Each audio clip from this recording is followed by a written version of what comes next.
டாஸ்மாக் முறைகேடு தொடர்பான விவகாரத்தில் அமலாக்கத்துறையின் மனு தள்ளுபடி செய்யப்பட்டுள்ளது. தொடர்பான அண்மைச் செய்தியை பார்த்து வருகிறோம். டாஸ்மாக் முறைகேடு தொடர்பான விவகாரத்தில் அமலாக்கத்துறை தாக்கல் செய்த மனுவானது தள்ளுபடி செய்யப்பட்டுள்ளது. உயர்நீதிமன்ற உத்தரவில் திருத்தம் கோரி அமலாக்கத்துறை மனுவை தள்ளுபடி செய்தது உச்சநீதிமன்றம்.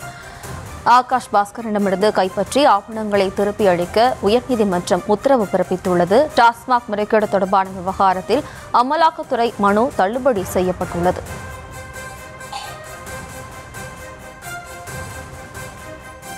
உயர்நீதிமன்ற உத்தரவில் திருத்தம் கோரிய அமலாக்கத்துறை மனுவை தள்ளுபடி செய்துள்ளது உச்சநீதிமன்றம்.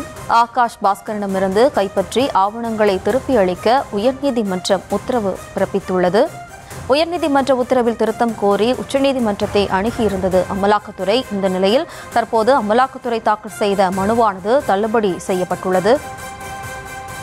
கூடுதல் விவரங்களோடு இணைகிறார் நமது செய்தியாளர் வெங்கட். வணக்கம் வெங்கட். விவரம். வணக்கம். டாஸ்மாக் முறைகேடு தொடர்பான விவகாரத்தில் ஆகாஷ் பாஸ்கரிடமிருந்து கைப்பற்றப்பட்ட ஆவணங்களை திரும்ப ஒப்படைக்க வேண்டும் என்ற உத்தரவில் திருத்தம் கோரிய அமலாக்கத்துறை மனுவை உச்சநீதிமன்றம் தள்ளுபடி செய்திருக்கிறது. இது தொடர்பான வழக்கு உச்சநீதிமன்றத்தில் இருக்கக்கூடிய நீதிபதி மகேஸ்வரி தலைமையிலான அமர்வு விசாரணைக்கு வந்தபோது அமலாக்கத்துறை தரப்பில் ஆஜரான வழக்கறிஞர் வழக்கு தொடர்பான விசாரணை நடைபெற்றுக் கொண்டிருப்பதால் ஆவணங்களை திரும்ப ஒப்படைக்க வேண்டும் என்ற உத்தரவில் திருத்த வேண்டும் என கோரிக்கை வைக்கப்பட்டது. ஆனால் அந்த கோரிக்கையை ஏற்க மறுத்த நீதிபதிகள் உயர்நீதிமன்றம் பிறப்பித்த உத்தரவில் தலையிட முடியாது, எந்த திருத்தமும் செய்ய முடியாது என தெரிவித்து அமலாக்கத்துறை தொடர்ந்த மனுவை தள்ளுபடி செய்து உத்தரவிட்டிருக்கிறது. டாஸ்மாக் முறைகேடு தொடர்பான விவகாரத்தில் ஆகாஷ் பாஸ்கரிடமிருந்து கைப்பற்றப்பட்ட ஆவணங்களை திரும்ப ஒப்படைக்க வேண்டும் என்ற உத்தரவில் திருத்தம் கோரிய அமலாக்கத்துறை மனுவை உச்சநீதிமன்றம் தள்ளுபடி செய்திருக்கிறது.